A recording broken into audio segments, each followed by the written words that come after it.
Atenção, 3. Muito bom dia para você. No oferecimento do Governo do Estado do Amazonas, por meio da Fundação de Amparo à Pesquisa, a nossa FAPEAN do Estado do Amazonas, está iniciando o primeiro episódio do podcast Aqua Amazon.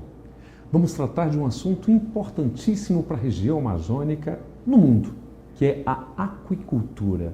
Como é que é o nosso potencial em termos de pescado para a produção e principalmente para a alimentação? Temos um bom caminho? Temos o que sonhar? Tem mercado no campo? Como é que está a questão da ciência e da tecnologia?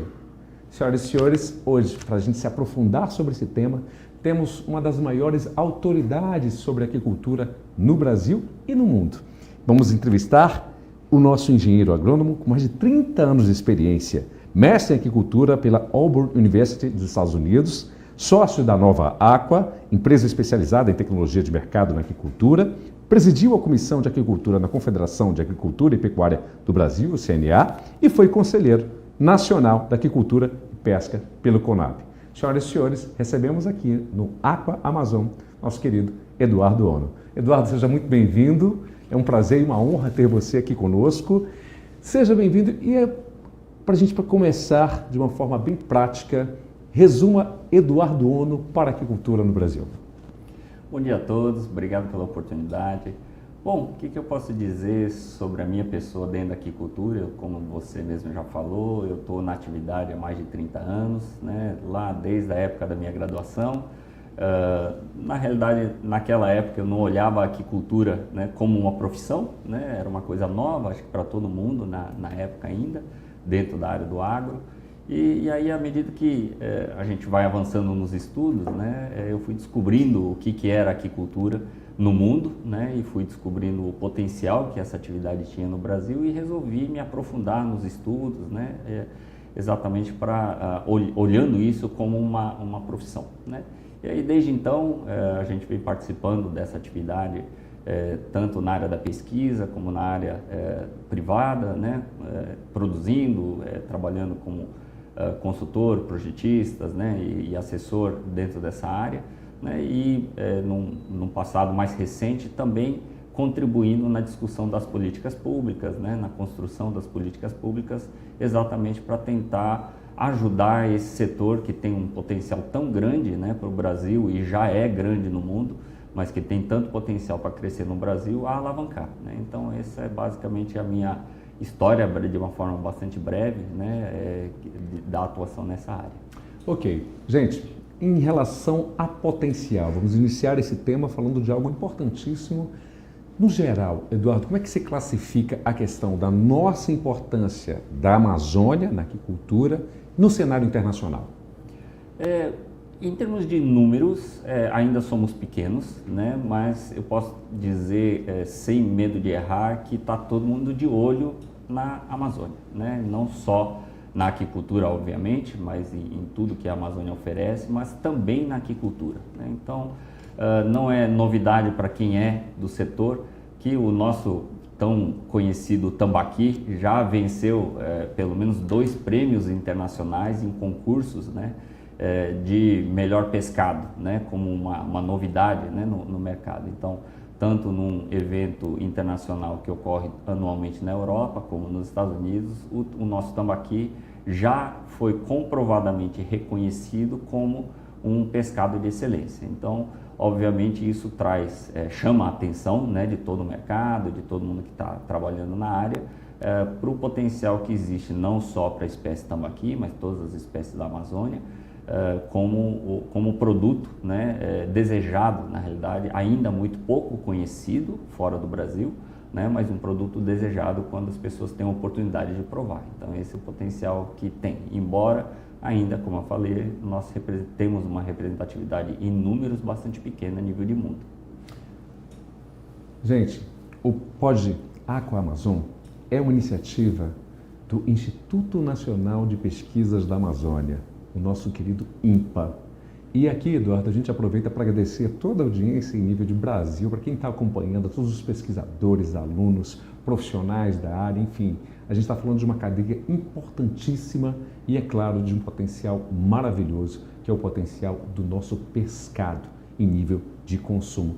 Eduardo, como é que a gente pode classificar hoje o Brasil em nível internacional do que se aproveita, do que é o potencial? É bem trabalhada a questão da aquicultura ou ela pode crescer e muito?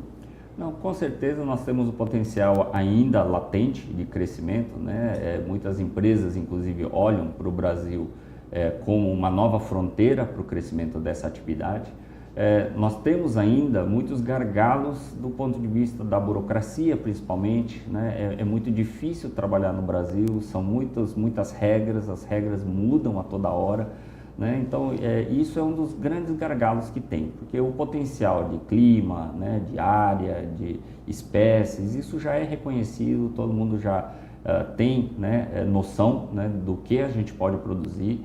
Não só de espécies nativas, como outras espécies que não são nativas do Brasil, mas sem dúvida nenhuma o Brasil ainda deve mais planejamento, mais organização, né, e simplificação na realidade para quem quer investir.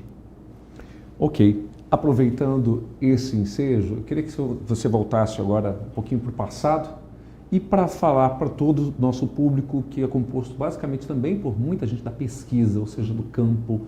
Por que você decidiu, você delimitou essa área para atuação na sua vida, a questão da aquicultura? Na verdade, eu sempre fui um profissional movido por desafios, né? Então, eu sempre gostei de enfrentar aquela história assim, isso aqui nunca foi feito, ou aquilo ninguém sabe fazer, né? Então, é uma coisa que sempre me atiçou, né, como profissional. Então, e a aquicultura dentro do agro, né, como eu estudei no curso de agronomia, que é um curso extremamente amplo, né, na área vegetal e na animal também, mas dentro de inúmeras frentes ou fronteiras, né, que existem dentro desse mundo do agro, eu vi na aquicultura uma fronteira nova, né, na época que eu ingressei nessa atividade, e cheio de desafios, né? Então, é aquela velha história, quando eu iniciei o meu trabalho na região amazônica, a pergunta mais frequente era, para que vocês vão trabalhar com criação de peixes se os rios são tão fartos, né? Assim, se é tão fácil pescar os peixes no rio, né? Então, era quase uma coisa, a pergunta era assim, acho que você não está bem das ideias, né? Assim, você não deve estar pensando direito, porque numa região que é tão farta de recursos pesqueiros, né? Por que piscicultura, né? Por que produzir? Né? E desde aquela época ficava muito claro que o recurso pesqueiro, principalmente o recurso que tem alto valor comercial, ele é rapidamente exaurido, né? Isso é um exemplo que acontece no mundo inteiro. Então, e a única possibilidade, né, de você concretamente desviar esse problema da exaustão do recurso pesqueiro é através da produção, né? E aí, olhando para isso, dizer, olha, hoje é farto, mas amanhã pode não ser mais, né? E quem ingressar nessa atividade, o momento que vier esse aumento de demanda e a escassez de produto, existe uma oportunidade de negócio muito grande, né? Então, olhando exatamente nesse aspecto, que eu voltei meus esforços, né, para a piscicultura e também para a região amazônica. Eduardo, você tocou num assunto importantíssimo que eu queria aproveitar para a gente inserir. A questão de quem ingressar nesse ramo, né? E aí, como nós temos um número muito grande de pesquisadores, de pessoas que estão ainda na academia buscando a sua formação, eu queria que você vendesse o seu peixe em relação à aquicultura. Por que é interessante? Por que vale a pena eu direcionar a minha carreira para essa área? Como eu digo, é uma área que está em franco crescimento, né? Tem muitos desafios, né? A gente vem enfrentando nesses últimos anos vários desafios com relação a eventos climáticos, né? Secas, intensas e muita chuva e coisas do tipo. E claro que todo mundo que trabalha a céu aberto tem esse desafio, né? De estar exposto às condições do clima principalmente. E a cada desafio desse, né, principalmente climático, vem outros desafios que é como quem está responsável pela produção pode minimizar as perdas ou minimizar o risco de perda. E claro que isso remete automaticamente a conhecimento. Quer dizer, quem detém conhecimento está melhor preparado para superar os desafios. Quem não detém conhecimento está totalmente vulnerável a ser atingido ou ter prejuízos com esses desafios, né? Principalmente os climáticos, né? E não só climáticos, mas vão aparecendo enfermidades, né? Problemas diversos que podem trazer prejuízo para a produção, né, de peixe, no caso da região amazônica. E aí, o desafio é estar preparado. Quer dizer, hoje a gente ainda tem uma carência muito grande de profissionais com essa capacidade, né, de olhar os desafios e criar soluções, né? E para a gente poder criar soluções, a gente precisa ter uma bagagem muito grande, não só de conhecimento técnico, mas também nós precisamos de experiência, né, de bagagem, né, de vivência no campo, né? Então, e o grande desafio é exatamente isso, é como unir as duas coisas, porque nós temos um número, graças aos programas, né, de graduação e pós-graduação voltados para a área na nossa região, a gente tem um número cada vez maior de profissionais especializados na área, mas que ainda carece muito dessa parte da vivência, né? Então, eu costumo sempre fazer aquela brincadeira do piloto do avião, né? Assim, o piloto do avião, ele não aprende a pilotar um avião só na sala de aula, ele não fica apto a pilotar um avião só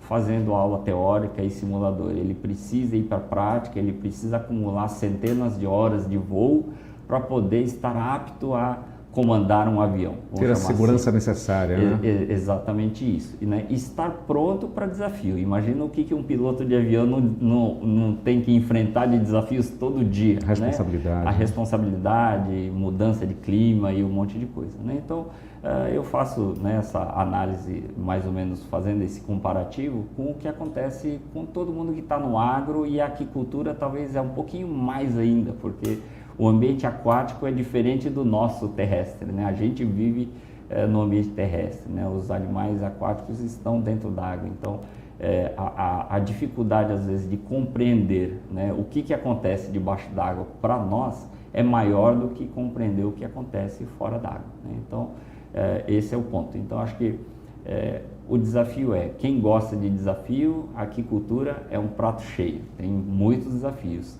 né? E como eu costumo sempre dizer, é aprendizado a vida inteira. Você tocou num tema que é importantíssimo, que é a questão das mudanças climáticas. Qual é o maior impacto dessas mudanças, o que a gente está vivenciando, até mesmo pela seca terrível que tivemos, né, nos últimos meses? Como é que você classifica esse impacto das mudanças climáticas que estão ocorrendo em nível de mundo aqui, para a nossa aquicultura? Eu acho que para a nossa região, principalmente, quer dizer, no Brasil inteiro, mas falando em Amazônia, é a questão realmente do ciclo da água, né? Então, por quê? Porque a maioria das espécies que nós trabalhamos dentro da aquicultura na Amazônia depende de reprodução feita de forma artificial ou, né, de forma controlada, vamos chamar assim, né? Então, essas reproduções dependem, os animais que passam por esse processo reprodutivo, que são chamados os peixes de Piracema, né? Esses peixes dependem de condições do clima para se prepararem para fazer a reprodução. Então, toda vez que a gente tem uma mudança muito drástica na condição do clima, a gente tem mudança na época de reprodução, às vezes um estreitamento no período reprodutivo, dificuldade de produzir alevinos, né? Então, isso é um dos pontos. E, obviamente, oferta de água, né? Seca é o pior de tudo, porque a matéria-prima básica nossa na aquicultura é água, né? E muita gente precisa, né, do acúmulo de água de chuva, por exemplo, ou captação de água de chuva para poder fazer a piscicultura, né? Então, quando a gente tem falta de chuva, ou, né, redução no período de chuva, ou extensão do período de seca, isso tem um impacto com certeza grande na produção. E aí eu lhe pergunto, o que fazer para superar essas adversidades? Eu acho que o principal ponto é estar preparado do ponto de vista, como eu falei já, do conhecimento. Quer dizer, se nós temos uma previsão esse ano de um evento climático que vai diminuir a pluviosidade, a chuva, né? O que nós podemos fazer? Então, se precaver, fazendo reserva de água, mudando a forma de manejar a produção, por exemplo, não descartando a água, né, dos tanques, né, ou dos viveiros na hora da captura dos animais. Então isso tudo vai se relacionando com boas práticas de sustentabilidade inclusive, quer dizer, aprender a produzir usando menos água, né? Então e essa prática de sustentabilidade já automaticamente beneficia e nos prepara para enfrentar esses desafios. Só para vocês terem uma ideia, a todo o nosso público que está assistindo, a gente faz um reconhecimento e te agradece muito pela participação do Eduardo para todos os pesquisadores. Gente, você tem uma ideia, a contribuição do Eduardo com o Instituto Nacional de Pesquisas da Amazônia, o nosso INPA, ele orientou diversos trabalhos de iniciação científica e também dissertações de mestrado, publicou 41 artigos científicos, 20 trabalhos em anais de eventos e autor de 5 livros. Eduardo, muito obrigado por toda a tua contribuição em relação ao trabalho dos nossos pesquisadores. E é isso que eu te pergunto, o que a gente pode melhorar essa capacitação? E, Eduardo, o que acaba sendo fundamental a essa área? Como é que está esse avanço tecnológico dos nossos peixes nativos? Nós precisamos investir mais, né? Isso acho que é o primeiro ponto, né? Quando a gente pensa nas outras espécies que não são da nossa região, os investimentos em pesquisa e desenvolvimento tecnológico acontecem no mundo inteiro, né? E nas espécies nativas a gente está muito mais restrito, né? E o carro-chefe é o Brasil, né? O Brasil que lidera todas as pesquisas na área dos peixes amazônicos, né? Então, o que nós precisamos primeiro, entender um pouco melhor quando a gente fala em pesquisa, e aí existe muitas vezes uma certa confusão, né? O que é ciência, o que é tecnologia, né? Então, o que a gente precisa trabalhar um pouco mais quando a gente pensa em tecnologia, que é quem produz, né, precisa utilizar, né? Essas tecnologias elas têm um tempo de maturação, ou seja, ela não consegue ser desenvolvida em 1 ano, 2 anos, né, em 3 anos, né? Existem tecnologias que demoram décadas para ficar madura, né, ou ficar comprovadamente eficientes, né? E aí o que acaba acontecendo é que para quem está na pesquisa isso é sempre um sofrimento, vamos chamar assim, porque você participa de um edital de financiamento de pesquisa que muitas vezes tem um viés ou um foco na área tecnológica, só que o prazo de duração deles é de 1 ano, 2 anos, limitado. Às vezes muito limitado. E aí é aquela coisa, quando o processo de conhecimento começa a ser construído, ele é interrompido, né? E muitas vezes o pesquisador não consegue um financiamento para dar continuidade no que ele estava fazendo, porque ele precisa sempre estar propondo coisas novas. Então, aí ele tem que mudar, né, o foco da pesquisa, ele tem que mudar às vezes de espécie, ou às vezes ele tem que mudar o mote da pesquisa dele e acaba não dando continuidade. Então, eu sempre costumo dizer que quando a gente faz trabalhos na área de pesquisas científicas, esses trabalhos eles costumam ser pontuais, né? Então, eles são focados em pequenos problemas ou em questões pontuais. E aí, um trabalho de 1 ano, 6 meses, 1 ano, 2 anos é suficiente para conseguir responder muitas vezes essa pergunta, né? Agora, na tecnologia não, né? A tecnologia é uma coisa que começa hoje e não acaba nunca, né? Então, só se aprimora, só se evolui. Exatamente, é igual a gente falar de um aparelho celular. Né? O quanto que se evoluiu, exatamente, sim. Né? Então, assim, e desde que inventaram o aparelho celular, eu tenho certeza que ninguém parou de fazer pesquisa tecnológica em telefonia celular 24 horas por dia, 365 dias por ano. Então, na nossa região, né, para as espécies amazônicas, nós ainda carecemos dessa visão, né, de pesquisas mais estruturantes, né, que a gente possa começar com uma porção de perguntas aqui e no prazo de 5, 8, 10 anos ir respondendo essas perguntas, né, com um arcabouço grande de pesquisa, né, e isso ainda é realmente muito carente na nossa região, porque eu nunca vi um processo, um projeto, um programa, na verdade, de pesquisa financiado, né, ou fomentado nesse formato. Então a gente está falando que é uma necessidade muito urgente, né, que se mude e estabeleça-se um amplo prazo né, para que a pesquisa, que a ciência seja apoiada de uma forma realmente perene, né, e acompanhe esse desenvolvimento tecnológico. Eduardo, nesse sentido, existe mercado para quem busca essa formação? É um potencial que vale a pena se investir em nível... Eu me refiro até mesmo de forma institucional? Não, com certeza é um mercado. Na verdade, existem vários mercados de trabalho, vamos chamar assim, para os profissionais dessa área, né? Então, naturalmente, saindo da formação acadêmica, científica, existe o mercado de trabalho que é exatamente dentro desse setor, né? Da ciência, tecnologia, da academia, né? Mas é importante ressaltar que esse não é o maior mercado, esse é um mercado pequeno, é um mercado restrito, né?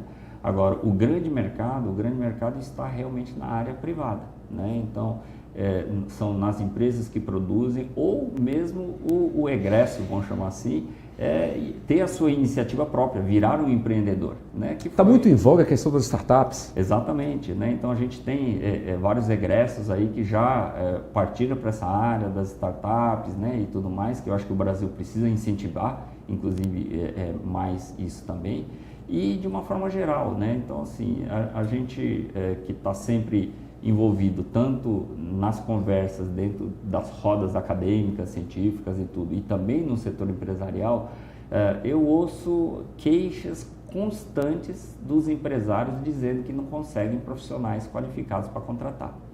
E aí, na verdade, nós não estamos falando de uma qualificação formal do diploma, né? Não estamos falando de documento, né? Nós estamos falando de qualificação de fato, né? É a capacidade de um profissional ir para dentro de uma empresa e dar as respostas que a empresa precisa, né? Então, isso é uma queixa constante no Brasil inteiro, que existe uma carência enorme de profissionais da área de aquicultura no setor empresarial, no setor privado, né? Seja pequeno, médio ou grande, né? E um dos pontos, por exemplo, a gente olha, mesmo na área da extensão, né, que é esse apoio aos pequenos produtores, aquela coisa toda, que é uma coisa que eu sempre digo, que a ponte às vezes está quebrada, né? O que eu quero dizer com a ponte? Porque tem muita informação sendo produzida pela pesquisa, só que essa informação não consegue chegar num linguajar que seja acessível e consumível pelos pequenos produtores. Então, quem faz o que eu chamo de tradução, intérprete da informação, é quase hoje ameaçada de extinção no mercado de trabalho, né? São pouquíssimas profissionais que hoje têm essa experiência e que têm essa qualificação para traduzir o que é que está saindo dos resultados das pesquisas, né, para o que o produtor consegue entender e aplicar e tirar proveito. Eduardo, nesse sentido, a gente falando de contribuição às inovações tecnológicas, e você tem uma vivência de mais de 3 décadas nessa área. Qual é o projeto que você tem, assim, que você considera mais relevante, a tua contribuição para o nosso Brasil?